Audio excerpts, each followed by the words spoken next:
the chair. This is knowledge. Well, the chair solves the problems. So once again, thank you, Chair.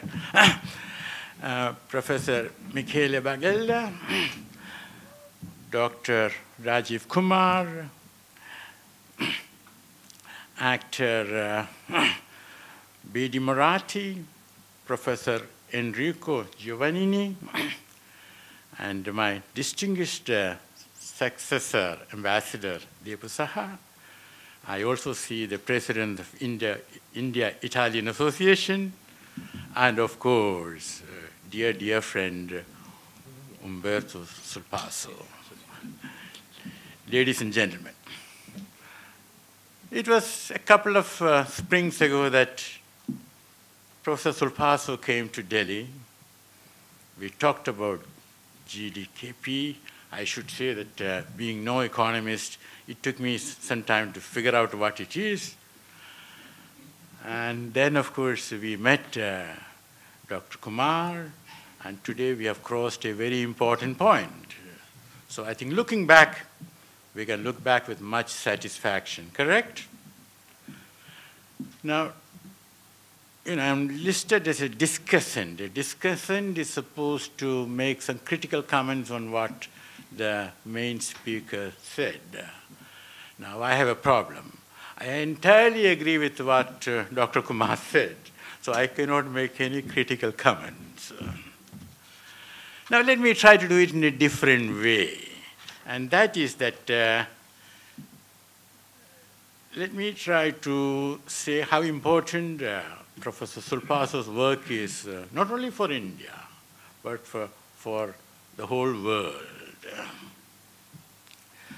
And when we look at the state of global economy and the state of economics, the two are related. We are what we think we are, so said the Buddha, 6th century before Christ. And we are where we are because of, let me be sort of, let's be open about it. Wrong decisions taken on the basis of false certitudes. But maybe the decisions were taken in good faith. Maybe not always. IMF chief Christine Lagarde has told us that we may be looking at a lost decade. Now, none of us belongs to the 99%. Perhaps not all of us belongs to the 1%. But we all belong to the 100%. And I think perhaps it is time to go back to political economy from science economic.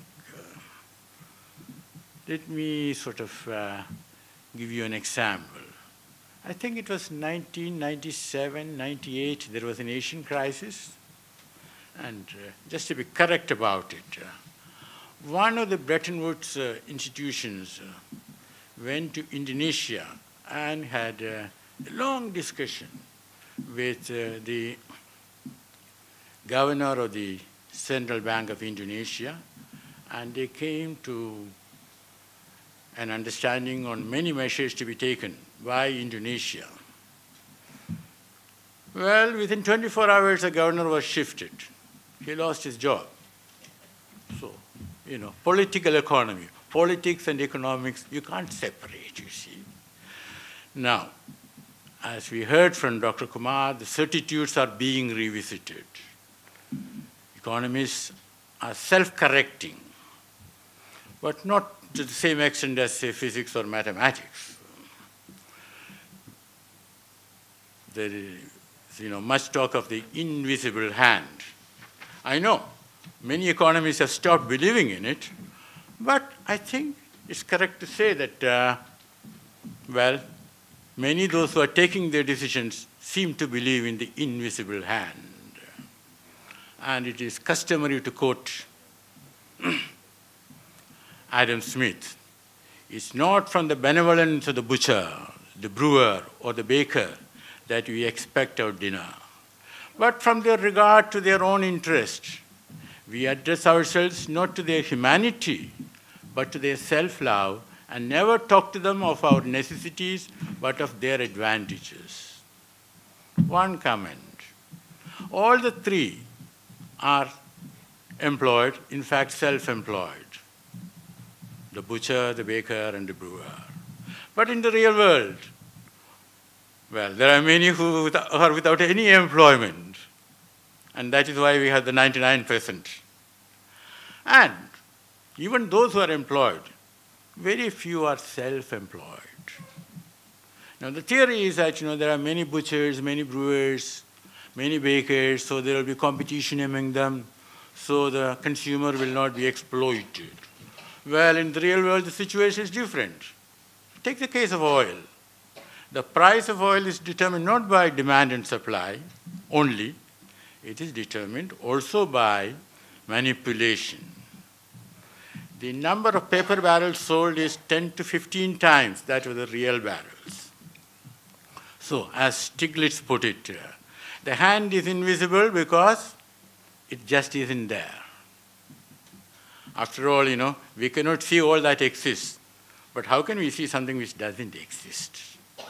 But to be fair to Adam Smith, he was also professor of moral philosophy, and he wrote his theory of moral sentiments. So all that is attributed to him is not absolutely accurate. Now, about GDP. We are trying to go beyond GDP. Yes, it's also important to look at the quality of GDP. After all, one can have an income by making poison and selling it. One can make medicines and sell. In both cases, the GDP goes up. In fact, as the Sarkozy Commission report points out, if there is a big traffic jam, the GDP goes up because more petrol is consumed. So we have to go beyond GDP, and now, of course, we have the crisis, and decisions are being taken. There is talk of cutting down expenditure. Of course, expenditure should be cut down, especially wasteful expenditure. But does it mean that people should lose their jobs, that their pension should be cut down? Well, if we do that, then the demand goes down, then the production will go down, when we can't say that the economy will do better. So, it is necessary to have fresh thinking. And that is where Professor Sulpaso's book comes in. As was mentioned, when you have an economy based on fossil, that promotes fossilized thinking. When you have an economy based on knowledge, that sort of, promotes innovative, problem-solving, not problem-aggravating thinking. Now, cutting down expenditure in the manner of throwing people out of employment, well, that, to my mind, subject to correction by those who know better, is problem-aggravating.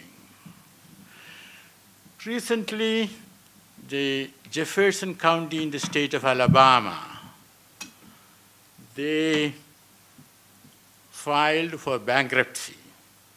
And that reminded me of Aristotle, because the bankruptcy was caused partly because the county put some of its money into derivatives. Now, the derivatives market, when the financial sector meltdown was there, the total capitalization was $600 trillion, about 10 times the world GDP. Now, it's not insane. Now, what did Aristotle say? He made a distinction between charismatics and economics. Now, if you go to the Oxford Dictionary, you will not find the word charismatics. Now, charismatics means you buy some land, sit on it, and sell it after some time and make a lot of money. That is, you have gained. But the society has not gained anything.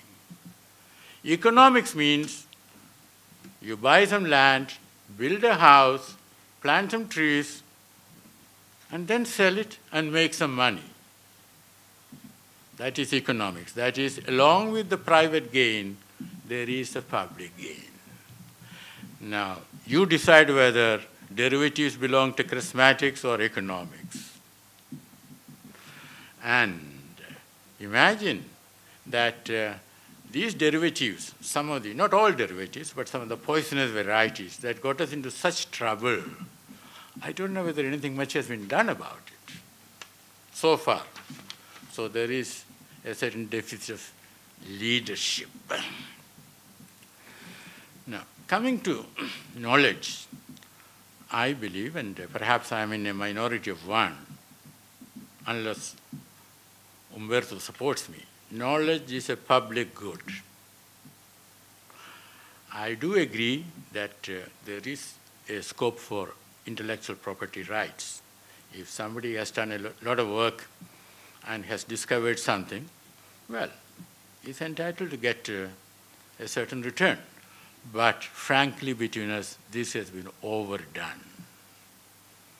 If there are medicines which will reduce human suffering, well, then beyond a point, the IPR should not apply. Let's have a thought experiment. Somewhere in the 12th, 13th century, the decimal system came to Italy through the Arabs. Suppose India and Italy had then said, look, this is our intellectual property. So anyone who uses the decimal system should pay something to, India and Italy. What would have happened? The progress would not have been there. So I think it is overdone and we have to do something about it. And another thing is that when I said knowledge is public, remember between Newton and Leibniz, there was a little quarrel as to who sort of discovered calculus first. But now this is a science, the hard sciences. There is so much of sharing. We don't find such quarrels, you see. Now the demographic advantage of India has been referred to. One of the main reasons why we have so much of unemployment is, one of the reasons, is that many people are unemployable. So there is a close linkage between unemployment and unemployability. And what we are trying to do in India in terms of empowering our young will make a big, big difference. And we don't want to have jobless growth, you see. Growth is important, but jobs are also important. Poverty, you see, can be eliminated only when there is employment. And people can be empowered only when there is employment. Now, the present crisis, it is human-made. And hence, it can be set right by human beings. Don't we call ourselves Homo sapiens sapiens? Twice, How clever we think we are, Now, IMF chief's, warning about the lost decade need not be, it's only a warning. She's not predicting it is going to happen unless we change. So we have to make the correct choices. And that reminds me of a Roman poet who lived some time back. And he said, I see better things and approve, but I follow the verse. Well, I don't know my Latin, but I'll try to put it in Latin. Please bear with me. Vidia meliora, provoke, deteriora sequor. That is Ovid. He was a contemporary of Jesus Christ. But what he said then makes sense also. So I'm hopeful that the Eurozone will resolve the crisis with Europe's wisdom and resilience. Maybe some money from outside too might help, but the crucial factor is Europe's own decisions. and determination. Let me conclude by reminding ourselves of a talisman Mahatma Gandhi gave to those in charge of public policy. I will give you a talisman whenever you are in doubt or when the self becomes too much with you. Apply the following test. Recall the face of the poorest and weakest man or woman whom you may have seen, and ask yourself if the step you contemplate is going to be of any use to him or her. Will he, she gain anything by it? Will it restore her to a control over her own life and destiny? In other words, will it lead to Swaraj, freedom, for the hungry and spiritually starving millions? Then you will find your doubts and yourself melt away. Now, this is one of the last notes left by Mahatma Gandhi in 1948. He was assassinated in January, on January 30th. It expressed his deepest social thought. So let's think of the 100%, not of the 1%, but let's also understand the predicament of the 99%. And economics should be based on, as if people mattered, not only profit. And if you have a knowledge-based economy, people have to matter. Well, Chair, I was here in 1997. That was when we were celebrating our 50 years of independence. So I'm so glad to be here back again. And thank you so much for the invitation. Great, great pleasure. And thank you for listening to me with such patience and grace.